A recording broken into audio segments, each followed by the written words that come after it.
হাওড়া স্টেশনে নামার পর ওল্ড কমপ্লেক্স থেকে নিউ কমপ্লেক্সে যাওয়ার পথে এখন ওল্ড কমপ্লেক্স থেকে নিউ কমপ্লেক্স আগে একটি ওভারব্রিজ ছিল, এসক্যালেটর ছিল, কিন্তু বর্তমানে এখন আর সেগুলি নেই।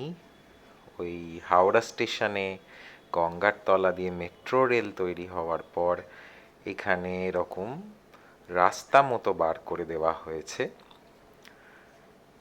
বর্ষাকালে যাচ্ছি, তবু বৃষ্টির হাত থেকে রেহাই ছিল, নইলে এতটা পথ কোনো শেড নেই। এই শেড ছাড়াই কিন্তু ওল্ড কমপ্লেক্স থেকে নিউ কমপ্লেক্সের দিকে পায়ে হেঁটে যেতে হয়। ট্রেন আজকে প্রচুর লেট।